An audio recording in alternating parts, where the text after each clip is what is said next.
श्रोते हो, नमस्ते. आपल्या सर्वांना शुभ दिवस.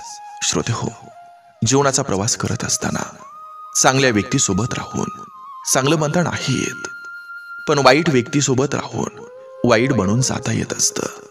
श्रोते हो, लोक चांगल्या गोष्टीला दुर्लक्ष करतात आणि वाईट गोष्टीला नेहमी समर्थन करत राहतात.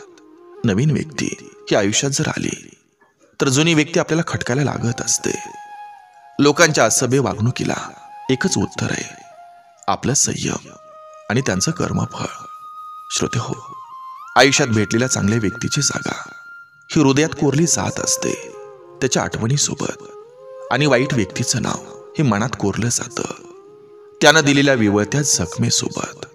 श्रोते हो, दुनिया अशीच असते आणि या दुनियेबरोबर आपण कसं राहायचं हे आपण स्वतः ठरवून घ्यायचं असतं. बघा, पडतंय का? नक्की विचार करूया.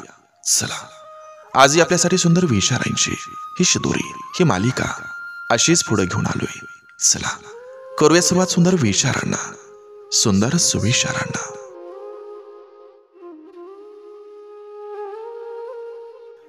समोरच्यानं कितीही शब्दांच्या जाळ्यात अडकवण्याचा प्रयत्न केला तरी आपण माणसं आहोत, मासे नाही, हे लक्षात ठेवायचं. वेळ मिळाला की स्वतःच्या आयुष्याचं पुस्तक वाचून बघा. किती पानं फाटलेली आहेत हे कळून जाईल. नातं हे कधी स्वतः तुटत नसतं. गैरसमज आणि गर्व हे त्यांना तोडून टाकतात. डोळे तर जन्मता मिळालेले असतात, कमवायची असते ती नजर, चांगल्यातलं वाईट आणि वाईटातलं चांगलं ओळखण्याची.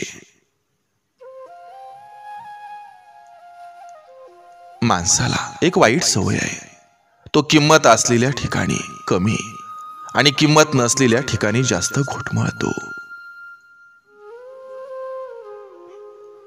आपल्या आयुष्यात माणसं येतात आणि माकडं पण येतात. आपण माकडांना विसरायचं असतं. सूत्रांशिवाय गणित नाही आणि मित्रांशिवाय आयुष्य नाही.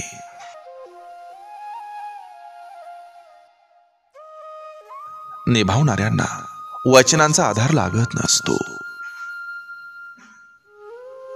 जर तुम्हाला खरं सामर्थ्यवान व्हायचं असेल तर स्वतःच्या लढाया स्वतःच लढा. आयुष्य तराजू सारखं होऊन जातं.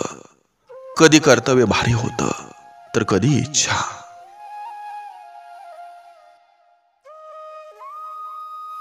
एका स्त्रीला तिच्या सौंदर्यानुसार आदर दिला जातो आणि पुरुषाला त्याच्या खिशातल्या पैशानुसार.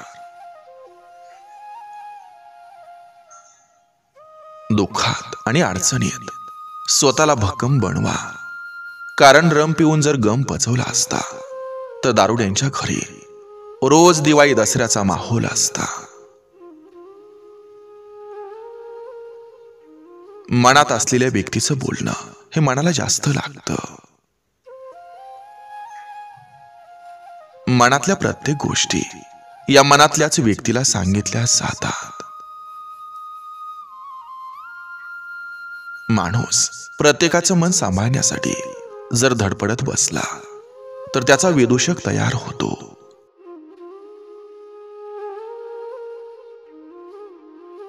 आईचं हृदय हे जगातील सर्व तत्वज्ञानाचं माहेर घर असतं. जगातल्या साऱ्या दुःखाचं मूळ हे माणसाच्या स्वभावात असतं. आवडती व्यक्ती ही नेहमी मनात असते, नशिबात नाही.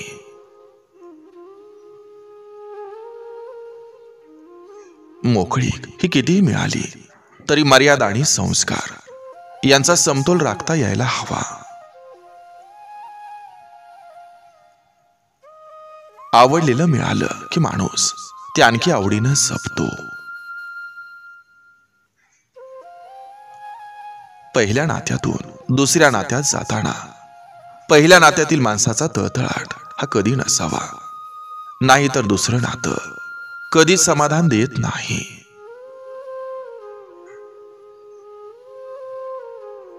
माणसं समजून घेणं हे कठीण असतं, तेव्हा परिस्थिती समजून घ्यावी.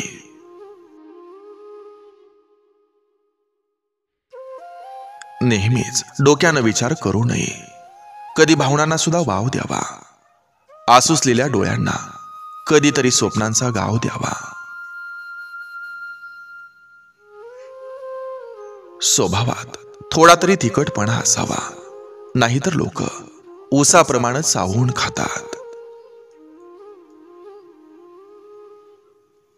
माणूस चुकण्याआधी कितीतरी वेळा बरोबर होता हे खूप कमी जण पाहतात. खोटेपणा, फसवणूक आणि नीच वृत्ती तुम्हाला काही क्षणिक आनंद देईल, पण त्याची किंमत तुम्हाला भविष्यात चुकवावी लागेल. सोबत कोणी असो किंवा नसो, आपला आनंद कशात आहे हे समजलं पाहिजे. नाहीतर आपण स्वतःसाठी कमी आणि इतरांना दाखवायला जास्त जगत असतो. माणसाच्या मनात वाईट भावना नसतील तर तो कोणालाही मदत करू शकतो. जेव्हा आपले जवळचे आपल्यापासून काही लपवायला चालू करतील, तेव्हा समजून जावा, धोक्याची चाल रचली जाते. आयुष्य हे नाटक होऊन बसले. काही बोललं तर वाईट आणि नाही म्हटलं तर अजून वाईट.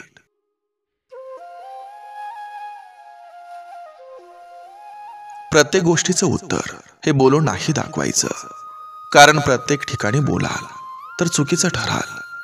म्हणून काही ठिकाणी शांत राहिलेलं चांगलं असतं. सुंदर नसली तरी चालेल, पण अशी व्यक्ती निवडा ज्या व्यक्तीला न सांगता तुमच्या मनातील भावना समजतील.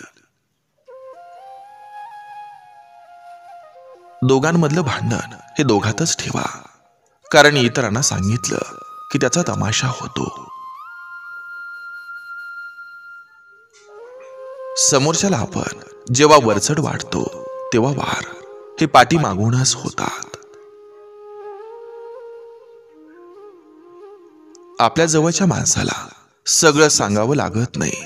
काही गोष्टी तो आपसूक समजून घेत असतो. माणसं जन्माला येतात, पण आलेल्या माणसाच्या पोटी माणुसकी जन्माला येईलच, याची शाश्वती या युगात नाहीच. लोक आपल्या नात्यामध्ये तेव्हाच येतात जेव्हा आपण त्यांना येऊ देतो. म्हणून नातं मैत्रीचं असो किंवा प्रेमाचं, त्यामधले प्रॉब्लेम्स हे स्वतः सॉल्व्ह करावे. आयुष्यात काही शिकायचं असेल तर कठीण परिस्थितीमध्ये शांत राहायला शिका, कारण शांत राहूनच आपण कोणत्याही कठीण परिस्थितीवर मात करण्याचा मार्ग काढू शकतो.